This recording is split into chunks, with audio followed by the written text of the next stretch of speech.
Hello everyone. इस lecture में हम डिस्कस करने वाले या इंट्रोड्यूस करने वाले हैं ट्री डेटा स्ट्रक्चर को। ट्री डेटा स्ट्रक्चर एक नॉन लीनियर डेटा स्ट्रक्चर है, right, unlike linear data structure.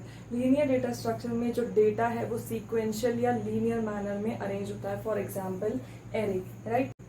Array के अंदर जो एलिमेंट्स हैं वो सीक्वेंशियल या लीनियर मैनर में अरेंज होते हैं। सिमिलरली लिंक लिस्ट के केस में भी जो नोड्स हैं वो आपस में लीनियर वे में एक दूसरे से कनेक्टेड होता है। सिमिलरली स्टैक और क्यू में भी डेटा सीक्वेंशियल मैनर में अरेंज होता है। तो इसलिए ये सभी क्या है, लीनियर डेटा स्ट्रक्चर है।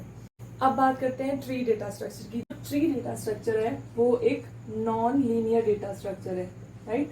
नॉन लीनियर डेटा स्ट्रक्चर है। नॉन लीनियर मतलब सीक्वेंशियल नहीं है, उसके अंदर डिफरेंट डिफरेंट लेवल्स होते हैं। उसको हम बोल सकते हैं hierarchical data structure. Hierarchical data structure क्योंकि इसमें वेरियस हायरार्कीज होती है। हायरार्की मतलब लेवल्स होते हैं इसमें। इसको एक सिंपल से एग्जांपल से समझते हैं। सपोज कोई ऑर्गेनाइजेशन है, कोई फर्म है, तो उसमें टॉप मोस्ट पोजीशन पे कौन बैठता है, सीईओ, राइट। सबसे टॉप मोस्ट पोजीशन होल्डर कौन होता है वहां पर, CEO, right. Head of the organisation आप बोल सकते हो। और उसके नेक्स्ट लेवल पे सपोज हैं डिफरेंट डायरेक्टर्स, राइट। हो सकता है ये एचआर मैनेजमेंट का डायरेक्टर है, अनदर एक और डायरेक्टर हो सकता है किसी और डिपार्टमेंट का, राइट। सपोज ये हैं फाइनेंस डिपार्टमेंट के डायरेक्टर, और हो सकता है कोई और हो, अनदर डायरेक्टर। ये हो सकते हैं सपोज सेल्स डिपार्टमेंट के डायरेक्टर। तो ये डिफरेंट डायरेक्टर्स हैं जो सीईओ के नेक्स्ट लेवल के पोजीशन होल्डर्स हैं, राइट।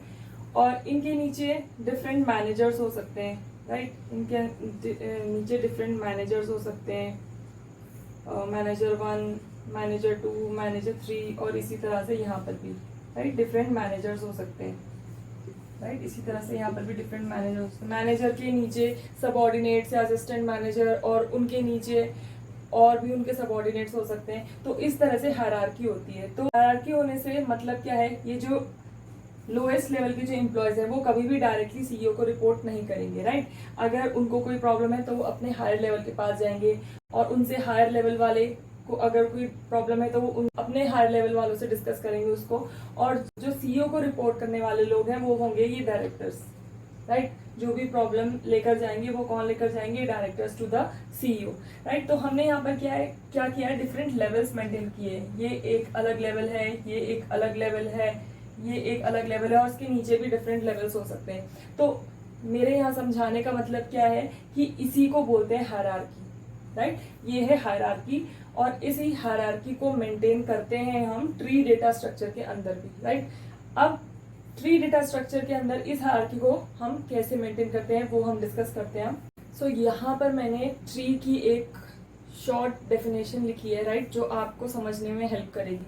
वो डेफिनेशन क्या कहती है, a tree is a non linear hierarchical data structure. एक non linear hierarchical data structure है। जो भी मैंने आपको बताया कि हायरार्की क्या होती है, हायरार्की होते हैं डिफरेंट लेवल्स, राइट। तो वो लेवल्स हम ट्री डेटा स्ट्रक्चर में मेंटेन करके चलेंगे। तो नॉन लीनियर क्यों है, क्योंकि उसमें डिफरेंट लेवल्स है, वो इन डेटा स्ट्रक्चर्स की तरह लीनियर नहीं है, राइट। दैट कंसिस्ट ऑफ, अब उस ट्री के अंदर होगा क्या, उस ट्री के अंदर होंगे डिफरेंट नोड्स, राइट। उस ट्री के अंदर होंगे डिफरेंट नोड्स, वो नोड से मिलके बना होगा, और उन नोड्स को हमने कनेक्ट किया है बाय एजेस। नोड एक दूसरे से एजेस के थ्रू कनेक्टेड होंगे। The connection between node is called an edge. उन नोड के बीच का जो कनेक्शन है उसको हम क्या बोलते हैं, एज। अब मैं आपको बताती हूँ कि सबसे पहला सपोज ये आपका एक नोड है, राइट, ये एक नोड है। अब ये नोड दूसरे नोड के साथ कनेक्ट होगा थ्रू एज। ये नोड है और ये क्या है, एज। तो ये दूसरे नोड के साथ कनेक्टेड होगा, राइट। ये है अनदर नोड, राइट। हो सकता है एक कोई तीसरा नोड भी हो जिससे कनेक्टेड हो। और अब इसी तरह से इन नोड्स के भी फर्दर नोड्स हो सकते हैं जो एजेस से कनेक्ट हो, राइट।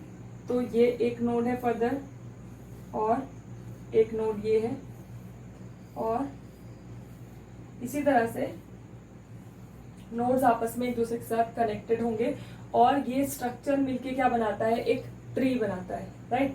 अब जिस तरह से हमने ऑर्गेनाइजेशन का स्ट्रक्चर देखा था उसमें डिफरेंट लेवल्स है, उसी तरह से यहाँ पर भी लेवल्स है, राइट। ये एक लेवल है, देन ये अनदर लेवल है, एंड फर्दर ये एक अनदर लेवल है। तो यहाँ पर भी डिफरेंट लेवल है, यानी कि डिफरेंट हायरार्की मेंटेन्ड है। अब यहाँ पर नोड्स की आपस में पेरेंट चाइल्ड रिलेशनशिप है। अगर दो नोड किसी एज से कनेक्टेड है एक दूसरे से, तो ये वाला नोड क्या कहलाएगा, इसका पेरेंट, राइट। ये इससे एक लेवल ऊपर है तो ये इसका क्या कहलाएगा, पेरेंट, राइट। और ये इसका क्या है, चाइल्ड, ये इसका चाइल्ड है और ये क्या है, पेरेंट, राइट।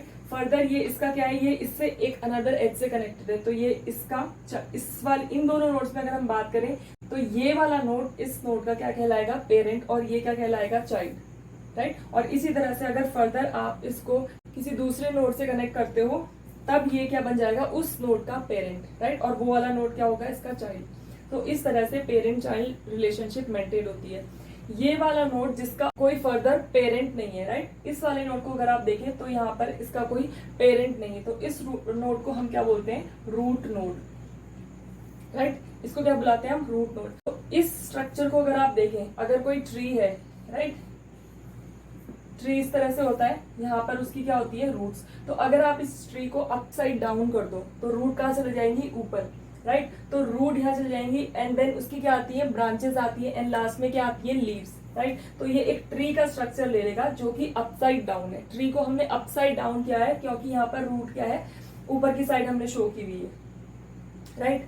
फिर क्या आएंगी, फिर ब्रांचेस आएंगी और फिर लास्ट में क्या आती हैं, लीव्स, राइट। तो ये एक ट्री स्ट्रक्चर है। ट्री को बेटर समझने के लिए यहाँ पर हमारे पास कुछ टर्म्स हैं, कुछ टर्मिनोलॉजी है जिसको समझना बहुत इंपॉर्टेंट है क्योंकि ये इम्प्लीमेंटेशन में भी आपके बहुत काम आने वाला है। डिफरेंट टाइप ऑफ ट्री जब हम स्टडी करेंगे तो यही टर्मिनोलॉजी हमें काम आने वाली है, राइट।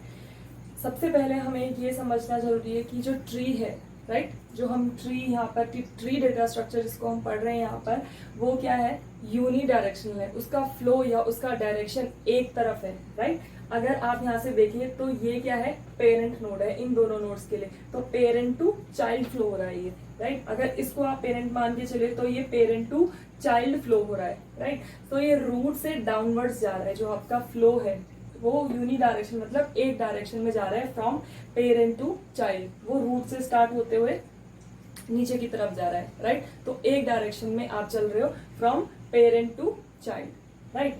अब सबसे पहले बात करते हैं रूट की, राइट। रूट नोड हम किसे बुलाते हैं, ऐसा नोड जिसका कोई फर्दर पेरेंट नहीं है, राइट। ये जो नोड है अगर आप देखें तो हर बाकी इसके अलावा बाकी जितने भी नोड्स हैं सबका कोई ना कोई पेरेंट है। अगर इसकी बात करें तो इसका पेरेंट ये है, इसकी बात करें तो इसका पेरेंट ये है, इसका पेरेंट ये है। बट ये वाला नोड जिसके अंदर ये डेटा है 10, राइट, इस वाले नोड का कोई पेरेंट नहीं है, राइट।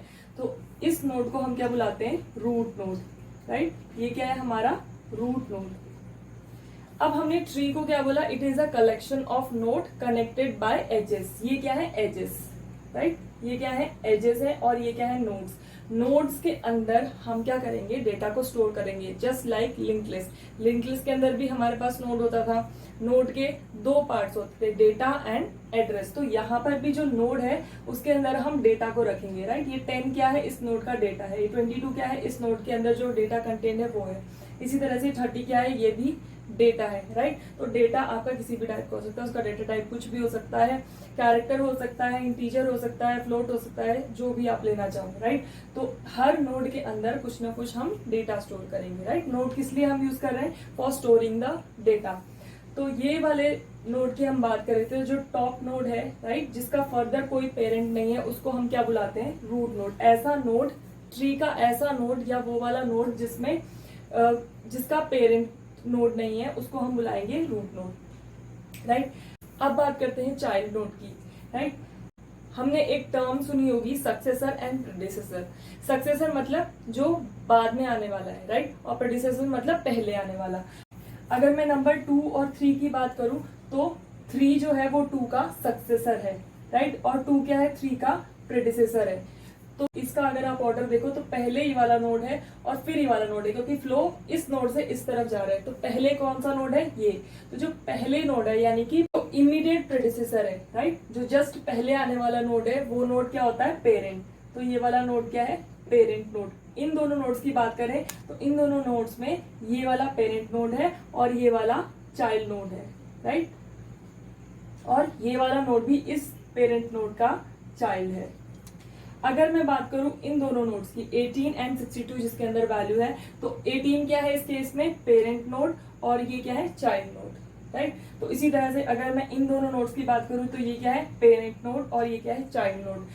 अब अगर मैं इन दोनों नोड्स की बात करती हूँ, राइट, 56 एंड 30, इसमें पेरेंट नोड क्या होगा, ये, और चाइल्ड कौन होगा, ये, क्योंकि प्रेडिसेसर यानी कि पहले आने वाला नोड क्या है, ये 30, और इमीडिएट सक्सेसर कौन सा नोड है, ये 56, राइट। तो अब आपको समझ आ गया होगा कि पेरेंट और चाइल्ड नोड क्या है और रूट नोड हम किसे बोलते हैं, राइट। सबसे इंपॉर्टेंट चीज ये समझना है कि इस ट्री का फ्लो किस तरफ है, इसका flow from root to other nodes है, राइट, पेरेंट टू चाइल्ड है। तो इमीडिएट प्रेडिसेसर नोड है, राइट, जो पहले आने वाला नोड है, पहले आने वाला नोड जो भी होगा, राइट, दो नोड्स के बीच में जो पहले आने वाला नोड होगा वो क्या होगा, पेरेंट, और बाद में आने वाला नोड क्या होगा, चाइल्ड। नेक्स्ट टर्म, तो हमने रूट, पेरेंट और चाइल्ड नोड्स को समझ लिया। नेक्स्ट टर्म है सिबलिंग्स, राइट। कौन नोड्स होंगे जिनको हम सिबलिंग बुलाएंगे, वो दो नोड जिनका एक ही पेरेंट होगा उनको हम क्या बुलाएंगे, siblings, right. Suppose 56 and 11 nodes हैं, इनको हम चेक करते हैं कि क्या ये सिबलिंग है। 56 का पेरेंट कौन है, 30, और 11 का भी पेरेंट कौन है, 30, तो ये दोनों क्या है, सिबलिंग्स, राइट। इसी तरह से अगर मैं आपको बोलूं चेक करके बताइए कि 38 एंड 90 सिबलिंग्स है या नहीं, तो आप कैसे चेक करोगे, आप इनके पेरेंट की तरफ जाओगे, आप इनके पेरेंट को चेक करोगे, राइट। 38 का पेरेंट कौन है, 56, और 90 का पेरेंट कौन है, 18, क्या ये सेम है, नो, तो इसका मतलब ये दोनों सिबलिंग नहीं है। अब बात करते हैं 62 और 90 की। अब हमें चेक करना है कि क्या ये सिबलिंग है। 90 का पेरेंट कौन है, 18, और 62 का पेरेंट भी कौन है, 18, तो हाँ ये सिबलिंग्स है, राइट। आपको समझ आ गया होगा कि सिबलिंग्स किसे बोलते हैं। नेक्स्ट है हमारे पास लीफ नोड। हम लीफ नोड किसे बुलाएंगे, एक ऐसा नोड जिसका कोई चाइल्ड नोड नहीं है उसको हम बुलाएंगे लीफ नोड, या फिर हम इसको एक्सटर्नल नोड भी बुलाते हैं। एक्सटर्नल नोड, एक्सटर्नल मतलब बाहर की तरफ है, जो बाहर की तरफ है, और फर्दर जिसका कोई चाइल्ड नहीं है। इस अगर ट्री की मैं बात करूं तो यहाँ पर कौन सा ऐसा नोड है जो एक्सटर्नल है या लीफ नोड है। ये अगर 11 की बात करूं तो क्या 11 का फर्दर कोई चाइल्ड है, नहीं, तो ये क्या है, लीफ नोड। 20 है, 20 का क्या कोई चाइल्ड है, नहीं, तो ये क्या है, लीफ नोड। 90 का फर्दर कोई चाइल्ड है, नहीं, तो इसका मतलब ये क्या है, लीफ नोड। इनको हम क्या बुलाते हैं, एक्सटर्नल नोड, क्योंकि ये बाहर की तरफ है, राइट, ये ट्री के एक्सटर्नल पार्ट में। इसके अलावा जो लीफ नोड है, लीफ नोड के अलावा जितने भी नोड्स होते हैं उनको हम क्या बुलाएंगे, इंटरनल नोड्स बुला सकते हैं हम, राइट। तो यहाँ पर लीफ नोड कौन कौन से हैं, 44, यस, ये लीफ नोड है। 62, यस, ये भी लीफ नोड है। 20 भी लीफ नोड है। 90 ऑलरेडी हमने देख लिया, लीफ नोड है। 38 भी लीफ नोड है, और 11 भी लीफ नोड है। इसके अलावा, इन सब के अलावा जितने भी नोड्स हैं वो सब क्या है, इंटरनल नोड्स, राइट। सो लीफ नोड हो गया। नेक्स्ट हम बात करते हैं पाथ की, राइट। पाथ मतलब रास्ता, राइट। तो अगर मैं बोलूं कि फ्रॉम 30 टू 38 पाथ क्या है, पाथ है 30, 56 एंड 38। तो ये क्या है, सीक्वेंस ऑफ नोड। क्या है ये पाथ, क्या है, sequence of node, sequence of nodes, right.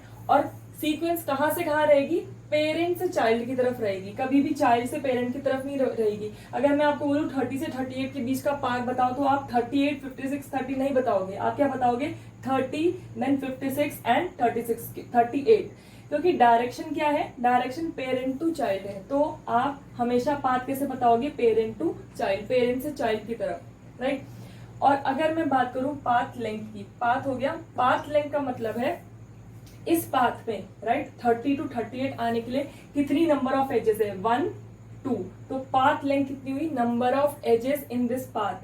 Path length मतलब इस पाथ में जितनी भी एजेस आपको मिलती है वो हो गया पाथ लेंथ। तो कितनी एजेस है, 1, 2, तो इस केस में इसकी पाथ लेंथ कितनी हो गई, 2, राइट। तो पाथ लेंथ का मतलब है जितने नंबर ऑफ एजेस इस पाथ में आपको मिलेंगे वो हो गई आपकी पाथ लेंथ, राइट। नेक्स्ट है आपका एंसेस्टर। अगर आपका किसी नोड से किसी नोड पे जाने का कोई पाथ है, सपोज 10 से 38 तक आने का पाथ है, आप चेक करके बताओ, 10 से 30, 30 से 56 और 56 से 38, हाँ एक वैलिड पाथ है आपके पास। आप 10 से 38 तक पहुंच सकते हो, राइट। एक किस रास्ते पे चल के 10, 30, 56 एंड 38, राइट। ये क्या है, एक पाथ है। तो जब अगर किसी दो नोड्स के बीच में कोई पाथ है, तब इस नोड के लिए एंसेस्टर्स कौन होंगे, इस नोड के लिए एंसेस्टर्स क्या होंगे, जो भी नोड इस पाथ में आपको मिले हैं वो सब इसके एंसेस्टर्स होंगे। जैसे कि अगर मैं बात करूं नोड नंबर 38 की, तो रूट से शुरू होते हुए, राइट, रूट से शुरू होते हुए इस पर्टिकुलर नोड तक, जिस नोड के आपको एंसेस्टर्स पता करने हैं, तो अगर मुझे 38 के एंसेस्टर्स पता करने हैं तो 56, 30 एंड 10 ये तीनों ही इसके एंसेस्टर कहलाएंगे। एंसेस्टर नॉर्मल भाषा में हम किसके लिए यूज करते हैं, पूर्वज, राइट। हमारे पूर्वज हैं, उनको हम क्या बुलाते हैं, एंसेस्टर्स, राइट। तो आपको ये कॉन्सेप्ट समझ में आ गया होगा कि अगर मुझे 38 का क्या निकालना है, एंसेस्टर निकालना है, तो रूट से लेकर यहाँ तक जो पाथ है, उस पाथ में जो भी इसके प्रीवियस नोड्स जितने भी हैं वो सब क्या है, इसके एंसेस्टर्स।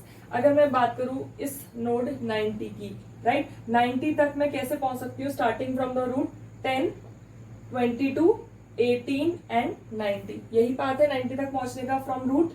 तो 90 से ऊपर ऊपर चलते हैं हम, 18, 22 एंड 10 इसके क्या हो जाएंगे, एंसेस्टर्स, राइट। अब हम बात करते हैं डिसेंडेंट की, राइट। एंसेस्टर हो गया, अब हम बात करते हैं डिसेंडेंट की। तो अगर मैं किसी पर्टिकुलर नोड का डिसेंडेंट पूछूं, अगर मैं बात करूं डिसेंडेंट्स ऑफ 10, 10 के क्या क्या डिसेंडेंट हो सकते हैं, 10 के सभी नोड डिसेंडेंट होंगे, राइट। क्योंकि रूट से हर नोड तक पहुंचा जा सकता है, राइट। इस नोड से ऐसा कोई नोड नहीं है जिस नोड से रूट से ना पहुंचा जा सके, राइट। 10 से आप 22 तक पहुंच सकते हो, तो इसका मतलब 22 इसका डिसेंडेंट है। 10 से आप 30 तक पहुंच सकते हो, यानी कि 30 भी इसका डिसेंडेंट है। 10 से आप 44 तक पहुंच सकते हो वाया किससे होते हुए, 22 से होते हुए, राइट। 10, 22, 44, तो इसका मतलब 22 एंड 44 इसके डिसेंडेंट है। 18 भी 10 का डिसेंडेंट है, 20 भी 10 का डिसेंडेंट है। इनफैक्ट 44, 18 एंड 20 22 के भी डिसेंडेंट है, यानी कि इसके बाद आने वाले, तो इसके बाद आने वाले जितने भी नोड्स हैं वो उस पर्टिकुलर नोड के क्या हो जाएंगे, डिसेंडेंट, राइट। अब हम बात करते हैं सब ट्री की। सो ट्री स्ट्रक्चर में हमने क्या देखा कि हमारे पास एक रूट नोड होगा, राइट। क्या होगा, रूट नोड, और फर्दर उसके चिल्ड्रन होंगे, राइट। तो अगर ये हमारे पास रूट नोड है और ये इसके चिल्ड्रन, तो ये एक क्या है, ट्री है, ये पूरा क्या है, ट्री स्ट्रक्चर है।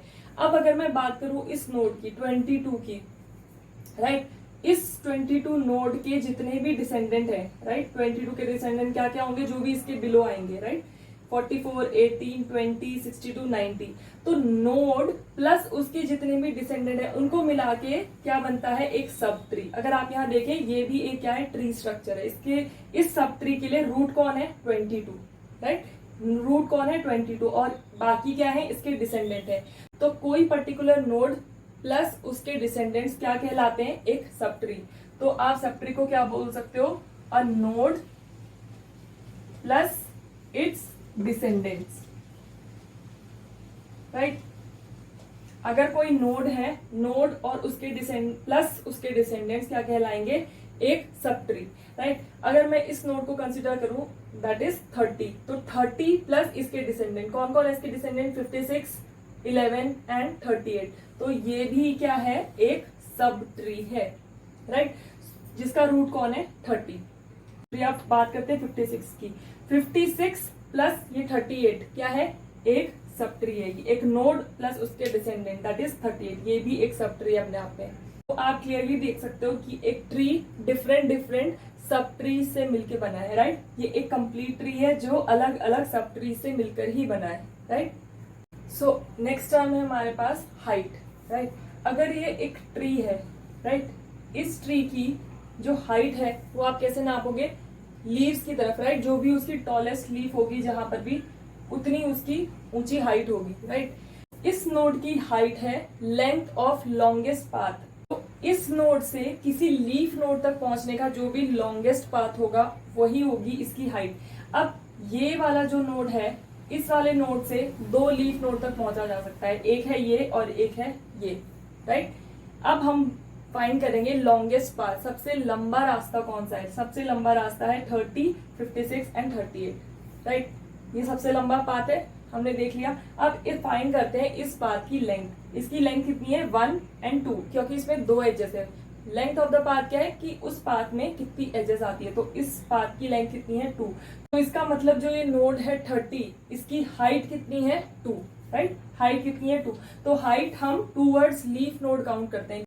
अगर मैं फाइंड करूं यहाँ पर 22 की हाइट, राइट, 22 की हाइट, तो 22 से लीफ नोड तक पहुंचने के क्या क्या तरीके हैं। एक लीफ नोड ये है, एक लीफ नोड ये है, एक लीफ नोड ये है और एक लीफ नोड ये है। तो लॉन्गेस्ट पाथ आप यहाँ देखें तो 22, 18, 62 या फिर 22, 18, 90, ये दोनों क्या है लॉन्गेस्ट पाथ है और दोनों की जो लेंथ है आप देखो सेम है। 62 लीफ नोड तक पहुंचने की जो पाथ लेंथ है वो कितनी है 1, 2, कितनी है 2, और 90 तक पहुंचने की भी कितनी है 2। तो इस नोड की हाइट कितनी है 2, राइट। अब अगर मैं रूट की बात करूं, राइट, इस रूट नोड की हाइट कितनी है, इस लीफ नोड तक हमें पहुंचना है जिस तक पहुंचने का पाथ लॉन्गेस्ट हो। तो अगर आप देखें तो 38, 90 और 62 ये सब क्या है लॉन्गेस्ट पाथ वाले लीफ नोड है। तो यहां तक पहुंचने के लिए 1, 2 एंड 3, इधर से भी अगर आप 38 तक पहुंचने के लिए भी देख लो तो 1, 2, 3, कितना है 3, राइट। तो अगर मैं यहाँ पर फर्दर एक और नोड ऐड कर दूं विद वैल्यू 40, तो अब इस रूट नोड की हाइट कितनी हो जाएगी 1, 2, 3, 4, कितनी हाइट हो जाएगी 4।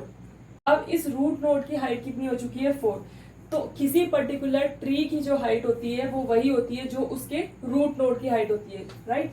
तो height of a root of a tree equal to height of that tree, height of that tree.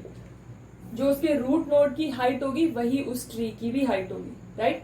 Depth of a node, अगर किसी नोड की डेप्थ हमें फाइंड करनी है तो वो क्या होगा length of the path from that node to root. उस नोड से रूट तक पहुंचने का जो पाथ है उस पाथ की जो भी लेंथ होगी वो क्या होगी डेप्थ। अगर मैं एग्जांपल लूं इस नोड का दैट इज 38, इस नोड की मुझे डेप्थ निकालनी है। रूट से इस नोड तक पहुंचने का पाथ क्या है 10, 30, 56 एंड 38, राइट, ये पाथ है।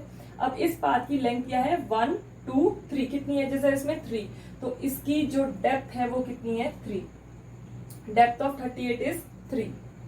अब बात करूं 48 की, तो 48 तक पहुंचने के लिए फ्रॉम द रूट कितनी इस पाथ की लेंथ है 1, 2, 3, 4, राइट, कितनी है 4। अगर मैं बात करूं 11 की, तो 11 तक पहुंचने के लिए फ्रॉम रूट, राइट, हमेशा हमें क्या देखना है फ्रॉम रूट। डेप्थ का मतलब रूट, राइट, डेप्थ मतलब गहराई, राइट, वो हम किससे मेजर करेंगे रूट से, जहां तक आपकी रूट है। So from root to that node. So अगर मैं बात करूं 11 की, तो फ्रॉम रूट टू 11, 1, 2, कितने एजेस है इसमें 2, तो इसकी जो डेप्थ है वो कितनी है 2। बात करते हैं 30 की, राइट, फ्रॉम रूट टू 30 क्या पाथ लेंथ है यहाँ पर 1, क्योंकि एक एज आ रही है यहाँ पर, तो इसकी जो डेप्थ है वो है 1। और अगर बात करूं इस नोड की जो कि रूट इन इटसेल्फ रूट ही है, तो रूट से रूट तक क्या कोई एज है यहाँ पर नहीं, यहाँ पर इसकी वैल्यू कितनी हो जाएगी, इस डेप्थ की वैल्यू कितनी हो जाएगी। डेप्थ ऑफ अ रूट हमेशा क्या होता है 0, right, this is a fact, ये फिक्स्ड है, ये चेंज नहीं होगा। तो किसी भी ट्री की जो रूट है, किसी भी ट्री का जो रूट है उसकी डेप्थ हमेशा क्या होगी 0, राइट। डेप्थ को हम लेवल से भी रेफर करते हैं, राइट, डेप्थ को हम क्या बुलाते हैं लेवल भी बुलाते हैं, राइट। किसी किसी बुक्स में आप पढ़ोगे तो आपको लेवल भी लिखा मिलेगा।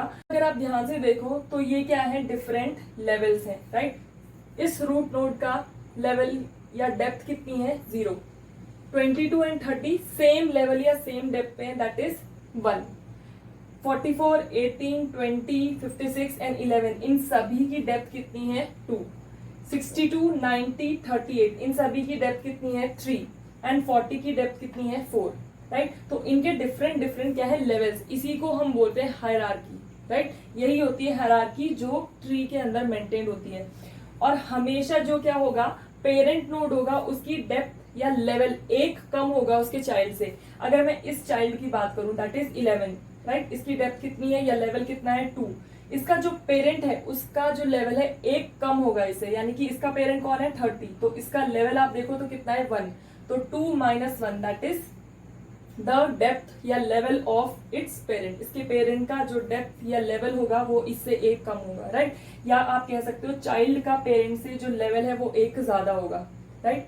आप डेप्थ और हाइट के बीच की रिलेशनशिप यहाँ पर देखो तो जो भी किसी भी ट्री की जो मैक्सिमम डेप्थ या मैक्सिमम लेवल होगा वही उसकी ट्री की क्या होगी, हाइट, राइट। यहाँ पर इसका मैक्सिमम लेवल क्या है, 4। तो अगर आप चेक करो यहाँ पर height of this tree, height मतलब हाइट ऑफ द ट्री क्या होती है, height of the root, right. Root से longest part to a leaf क्या है, ये, राइट। इस लीफ तक जाने का पाथ लॉन्गेस्ट है और इस पाथ की लेंथ कितनी है, 1 2 3 एंड 4। तो इसकी हाइट भी वही है और इसकी डेप्थ भी वही है, राइट। तो अगर आप रूट से लीफ तक जाओ या लीफ से रूट तक आओ, लेंथ तो उतनी रहेगी, राइट। उस पाथ की लेंथ तो उतनी रहेगी। तो इसलिए हाइट और डेप्थ जो होते हैं किसी भी ट्री के सेम होते हैं। और हाइट क्या होती है, जो भी मैक्सिमम लेवल होता है किसी भी ट्री का उसको आप बोलते हो, right. Level of a tree की अगर मैं बात करूं तो जो भी मैक्सिमम लेवल होगा इस ट्री का वही होगा लेवल या depth of that tree, right. तो यहाँ पर मैक्सिमम लेवल कितना है, 4। उसकी डेप्थ है वो है 4, राइट। इस ट्री की डेप्थ है 4। तो यहाँ पर मैं कुछ क्वेश्चन पुट अप करूंगी, उससे हमारा जो है कॉन्सेप्ट और क्लियर हो जाएगा। तो फर्स्ट क्वेश्चन हम यहाँ देखते हैं, जो नोड 38 है एंड नोड 11 है, इनके कॉमन एंसेस्टर्स कौन है, राइट। एंसेस्टर्स मतलब इनके जो प्रीसीडिंग नोड्स है फ्रॉम द रूट। तो 38 से पहले क्या है, 56, राइट। 56, तो 38 के एंसेस्टर्स हम यहाँ लिख लेते हैं 56, 30 एंड 10। और 11 के एंसेस्टर्स कौन है, 30 एंड 10, राइट। और इसमें कॉमन क्या हो गया, 30 एंड 10। तो 11 और 38 के जो कॉमन एंसेस्टर्स हैं वो क्या हो जाएंगे, 30 और 10, राइट। अब मेरा नेक्स्ट क्वेश्चन है कि क्या 20 और 56 सिबलिंग्स हैं। 20 और 56 क्या सिबलिंग्स है। सिबलिंग्स किसको बोलते हैं, जिनके कॉमन पेरेंट होते हैं। तो यहाँ पर आप देखो 20 का पेरेंट है 22 और 56 का पेरेंट है 30। तो क्या ये सिबलिंग्स है, नहीं। बट इनके क्या है, कॉमन ग्रैंड पेरेंट है। ये इसका पेरेंट है, ये इसका पेरेंट है, और जो इनके पेरेंट्स हैं ये आपस में क्या है, सिबलिंग्स है। इनके कॉमन ग्रैंड पेरेंट्स है। इसका ग्रैंड पेरेंट कौन है, 10, और 56 का भी ग्रैंड पेरेंट कौन है, 10, राइट। 56 का ग्रैंड पेरेंट कौन है, 10। तो ये क्या है, इनके कॉमन ग्रैंड पेरेंट्स है, बट ये सिबलिंग्स नहीं है। सिबलिंग्स कौन है, इन दोनों के पेरेंट्स, राइट। अब नेक्स्ट हम बात करते हैं कि ट्री डेटा स्ट्रक्चर की क्या क्या प्रॉपर्टी होती है, राइट। सबसे पहली प्रॉपर्टी है उसका रिकर्सिव नेचर। जो ट्री डेटा स्ट्रक्चर है वो रिकर्सिव नेचर का होता है, राइट। तो सब ट्री के कॉन्सेप्ट को हम देख चुके हैं, राइट। सो अगर ये एक ट्री है, राइट, ये इसका रूट नोड है। इस कंप्लीट ट्री का ये एक रूट नोड है और इस रूट के कितने चिल्ड्रन है, 1 2 3। किसी भी एक चिल्ड्रन को आप उठा लो, 22 को हम उठा लेते हैं। तो अगर आप 22 नोड को और उसके डिसेंडेंट्स को ले लो, कितने डिसेंडेंट्स है इसके, 1 2 3 4 5। ये पांचों के पांचों descendants plus this node, right. ये मिलके क्या बनेंगे, एक सब ट्री। सब ट्री का मतलब कोई पर्टिकुलर नोड और उसके डिसेंडेंट्स को मिला के क्या बनता है, सब ट्री। तो ये एक क्या है, सब ट्री है, राइट, सब ट्री 1। इसी तरह से अगर आप दूसरा चाइल्ड उठा लो इस नोड का, तो ये वाला नोड और इसके जितने भी डिसेंडेंट्स हैं वो मिला के एक दूसरा सब ट्री बन जाएगा। ये भी एक सब ट्री है। और तीसरा चाइल्ड जो इस रूट का है दैट इज 56। इस 56 और उसके बाकी के डिसेंडेंट मिला के भी एक सब ट्री बनाते हैं, right. This is sub tree number 3। अब इस 22 के कितने, 3 चिल्ड्रन हैं। अब इस 44 और इसके डिसेंडेंट्स को ले लें तो ये भी एक आपका क्या है, फर्दर एक और सब ट्री है। 90 को आप ले लें तो इसके पास भी एक और डिसेंडेंट है, तो 90 और 8 क्या है, एक सब ट्री है, राइट। तो ये भी एक और सब ट्री हो गया। 50 और उसके डिसेंडेंट्स मिला के भी एक सब ट्री बनाते हैं। तो आप यहाँ देख सकते हो ये है एक कंप्लीट ट्री और उसके अंदर डिफरेंट सब ट्रीज हैं। सब ट्री के अंदर भी सब ट्री है, राइट। तो ये क्या है, नथिंग बट रिकर्शन। इसी को बोलते हैं रिकर्शन, राइट। अगर आप सी लैंग्वेज की बात करें, जब एक फंक्शन अपने आप को कॉल करता है तो उसको हम क्या बोलते हैं, रिकर्शन। कोई प्रोसेस अपने आप को रिपीट करती है। सो अगर आप यहाँ देखें ये एक कंप्लीट ट्री है। ट्री के अंदर छोटे छोटे क्या है, सब ट्रीज हैं और उन सब ट्रीज के अपने रूट्स हैं, राइट। अगर इस सब ट्री की मैं बात करूं तो इसका रूट क्या है, 40। इस सब ट्री की बात करूं तो उसका रूट क्या है, 56। इस सब ट्री की बात करूं तो उसका रूट क्या है, 22, राइट। तो ये यहाँ पर क्या हो रहा है, रिकर्शन, राइट। सो जो ट्री होता है वो रिकर्सिव नेचर का होता है, राइट।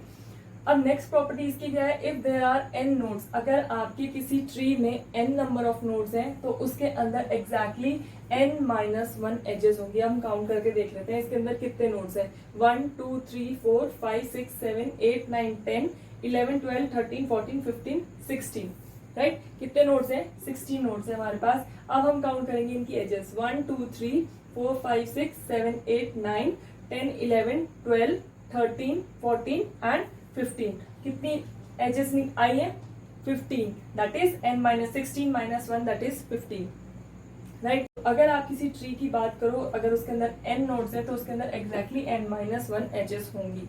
और इसकी थर्ड प्रॉपर्टी क्या कहती है, each node will have exactly 1 incoming edge, हर नोड की तरफ आती हुई एक इनकमिंग एज होगी, राइट, एक्सेप्ट द रूट। हर नोड की तरफ आती हुई एक इनकमिंग एज होगी। इस नोड की तरफ आती हुई एज ये है, इस नोड के लिए भी एक एज है, इस नोड के लिए भी एक एज है, एक्सेप्ट रूट, रूट के अलावा। अगर आप देखें इवन जो लीफ नोड है इनकी तरफ भी एक क्या है, इनकमिंग एज है। 71 एक लीफ नोड है, इसकी तरफ भी क्या आ रही है, एक इनकमिंग एज आ रही है, एक्सेप्ट रूट। रूट की तरफ कोई एज नहीं आएगा क्योंकि रूट का कोई पेरेंट ही नहीं है। So each node will have exactly 1 incoming edge except the root. तो इसकी ये कुछ प्रॉपर्टी है जिसको ट्री फॉलो करता है, राइट, ये आपको माइंड में रखनी है। सो अगर आप बात करें कि इसकी एप्लीकेशन की, कहाँ कहाँ आप ट्री को अप्लाई कर सकते हो, जहां कहीं भी आपको हायरार्किकल स्ट्रक्चर बिल्ड करना है, राइट, हायरार्किकल स्ट्रक्चर बनाना है, वहां आप ट्री डेटा स्ट्रक्चर्स को इजीली अप्लाई कर सकते हो। फॉर एग्जांपल आपका फाइल स्ट्रक्चर, कंप्यूटर सिस्टम के अंदर फाइल स्ट्रक्चर होता है, राइट। आपका कोई फोल्डर है, फोल्डर के अंदर ये आपका एक फोल्डर है, राइट। फोल्डर्स किसके अंदर होते हैं, ड्राइव के अंदर। ये आपकी ड्राइव है, उसके अंदर फोल्डर है, फोल्डर के अंदर आप फर्दर सब फोल्डर क्रिएट कर सकते हो, इन फोल्डर के अंदर आप अगेन फोल्डर्स क्रिएट कर सकते हो। तो ये क्या है, डिफरेंट लेवल्स या हायरार्की है। तो इसको मेंटेन करने के लिए या इसको क्रिएट करने के लिए, इस टाइप के स्ट्रक्चर को क्रिएट करने के लिए आपको ट्री डेटा स्ट्रक्चर को यूज करना है, राइट। इसके अलावा क्या एप्लीकेशन है इसकी, आगे फर्दर और ट्रीज आएंगे like binary search tree, spanning tree या हीप डेटा स्ट्रक्चर। उन सभी को इम्प्लीमेंट करने के लिए ट्री का कॉन्सेप्ट इस्तेमाल होता है या ट्री के कॉन्सेप्ट को हम यूज करते हैं वहां पर। तो जैसे for example binary search tree है। बाइनरी सर्च ट्री का जो एडवांटेज है वो क्या है, बाइनरी सर्च ट्री के केस में आप क्या कर सकते हो, जो सर्चिंग है, सॉर्टिंग है, इंसर्शन और डिलीशन ऑपरेशंस होते हैं वो बहुत क्विक और फास्ट होते हैं, राइट। सो ये कुछ एडवांटेजेस हैं, ये कुछ एप्लीकेशंस हैं ट्री की जिसको हम आगे आने वाले लेक्चर्स में स्टडी करेंगे, right. So this was it, ये था आपका ट्री डेटा स्ट्रक्चर का introduction. If you have any doubts you can ask in the comment section. Thank you for watching.